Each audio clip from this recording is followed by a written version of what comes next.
wake up in the morning, I kind of see the world like a lot of code, right? Like we're all programs, realistically speaking, right? We've been trained and we operate in a certain way. We have these like functions that determine our personality and our characteristics. And we're a part of bigger programs, you know? There might be companies or friend groups or whatever it may be.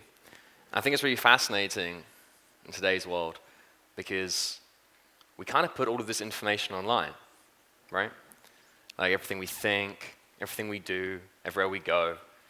We kind of put a carbon copy of ourselves on the internet. And I think this is really fascinating. As an artist, I'm always trying to reflect contemporary life. I think that's what really good art does, right? It kind of creates an empathy between what life is like today, like what's life like for all of us. So about, 8 months ago, I decided to quit what I was doing, quit my job as a hacker. You're all safe. I'm joking. And I sat down in my favorite coffee shop, which is what most hackers do. You can spot us. We wear all black. And I decided that I would take a dive into the world of creating art.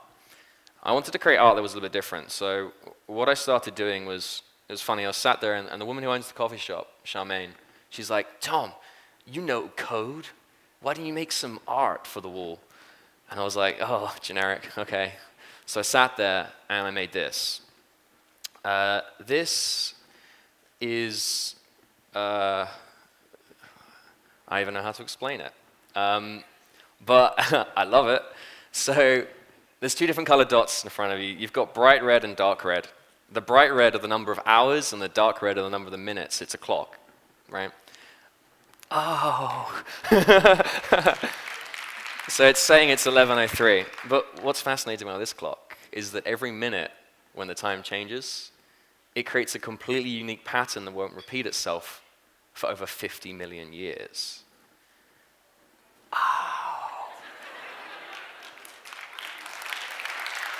See, what I really want to do is I wanted to create a piece of art that was entirely subjective to the viewer.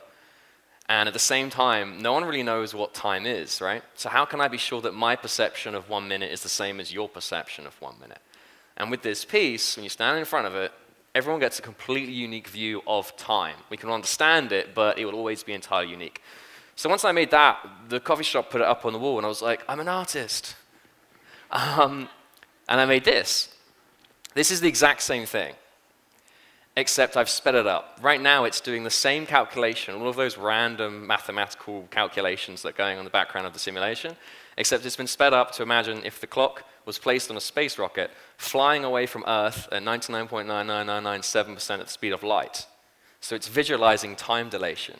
That's how much time would pass on Earth if it was in a spaceship flying away at the speed of light. Isn't that crazy? Interstellar. Yeah. So I'd like everyone to take their phones out real quick and open up the cameras. See, when I made these pieces, it was all about trying to bring people into the present moment. You know, we're also distracted by our mobile devices and the internet and everything. So I want to try and bring people into the moment. So if you just open your phones, cameras, hover over that, a push notification will pop up. Click on it. Have you got that? And then you'll see a page that says, have you got an iPhone? Have you got an Android? If you have an iPhone, just click iPhone. If you have an Android, just sit out this one. And then it's like, do you want to come on stage? Just say no, unless you do want to come on stage. Trick question. And then what's going to happen now is I've actually synced this up to this. So now all of your phones will run the same program that's running behind me. Have you got that? Yeah? Oh, a few people. That's great. Woo. Sweet. And now I can just send all of you to my Instagram page. Hacked you. Knew I'd get you. Oh, thank you.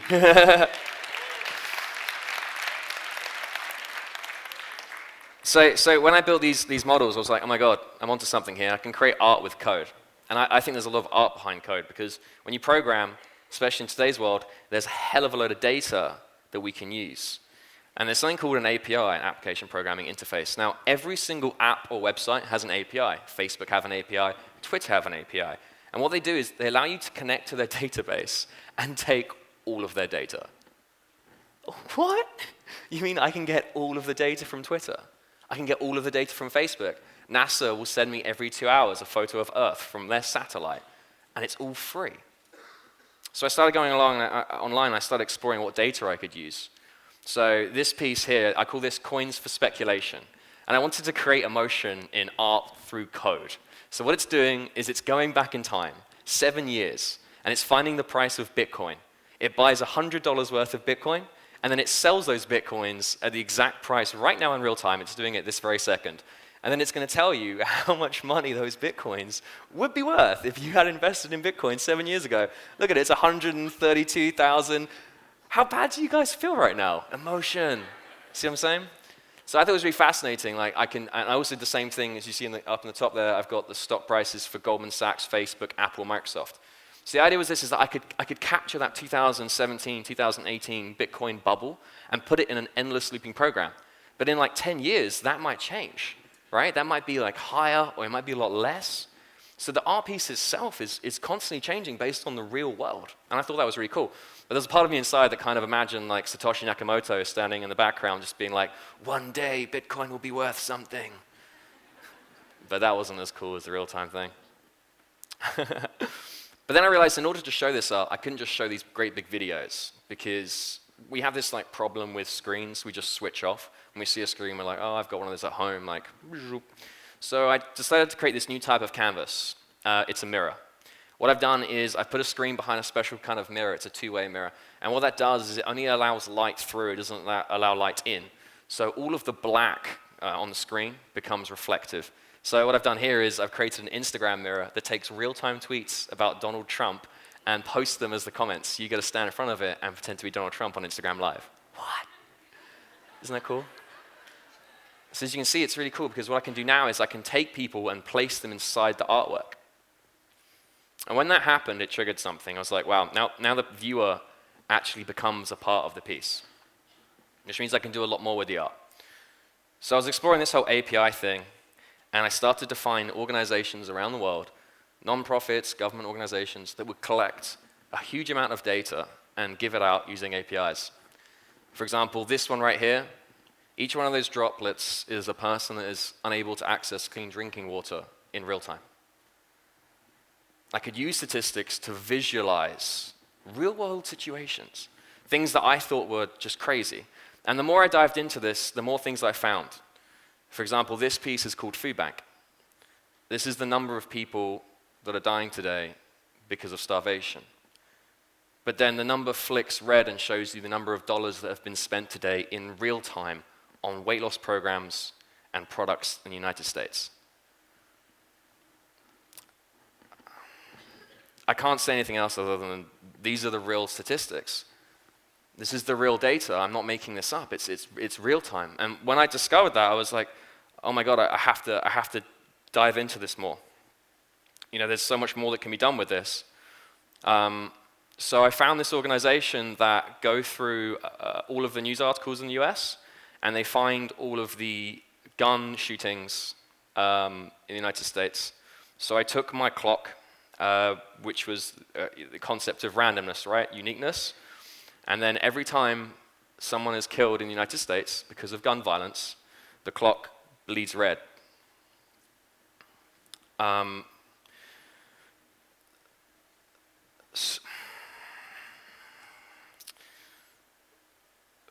think it's really crazy how much data there is online, and how we're so, like, it's just everywhere, right? Like, you open your phone, it's just like news, news, news, news, and we'll just switch off to it. And we forget what's going on in the world, and we forget what's happening in real time. And that's why when I look at the world, I kind of see it like the Matrix. You know, I'm kind of blown away about how much data there is, and everyone's just kind of switched off to it. And I really want to try and show, you know, not what I think, but what's actually happening in the world today, objectively, in a way that is kind of subjective. So then I made this. Like, I struggle with depression. I've struggled with depression for a very long time. And one of the things that I found really hard was trying to find people to relate to, because it's quite a tricky topic to talk about. Try telling your nan you're depressed. She's like, have a cup of tea, Tom.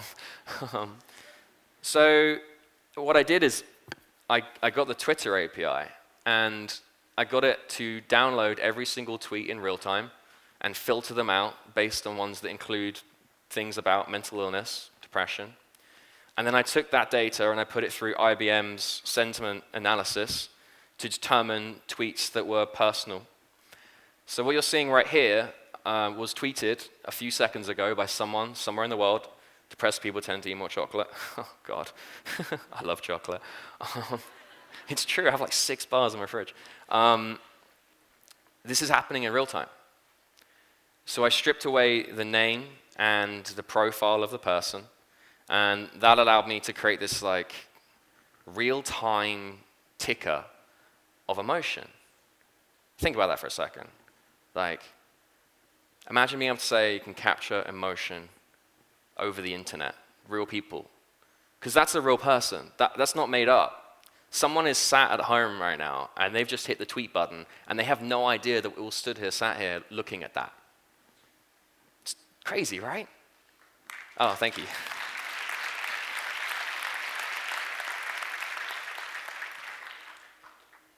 So when I made this, I found myself sitting there just looking at it, and I was just blown away about how many people were depressed. I was just like shocked. And some of them were more serious than others. Some were people calling out for help. Some were people saying depression's not real. And some people were making statements about chocolate. And when I did this, I kind of like, I don't know, I felt like I had this calling. Like I had to keep on going, had to keep on making art that would try and take all of our emotions out of all of that data that we find online and put them in front of us to see, like, so that we could see that it's okay, that it's all right. Because I'm sure like there's loads of us in this room that probably feel like this sometimes. But we're also scared to say it because our lives at the moment, they're controlled by algorithms that promote things like smiley faces, bikini bodies, you know, like Instagram. Like unless you've got a face and it's smiling, you're not going to get any likes, and then you're going to feel bad and more depressed, and the cycle keeps on going. And if you post stuff like this, like I did, then you'll lose everything, which I did. So I kind of want to say that it's okay. That's what I'm about, trying to say that it's all right to feel this way, and it's all right to talk about these sort of things because they need to be talked about. And the cool thing about art is that it allows me to do that in a way where it's like, this is what I think about the world, and you can look at it in your own way as well. This one's great. Sorry, these are real time, so I've got no idea what's coming up. I'm equally as surprised as you are.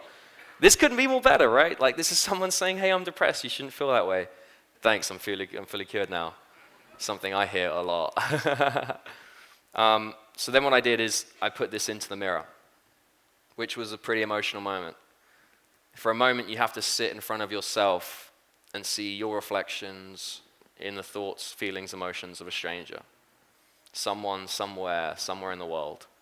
Totally anonymous. No profile picture, location, language, just how they feel over the internet for you to look at.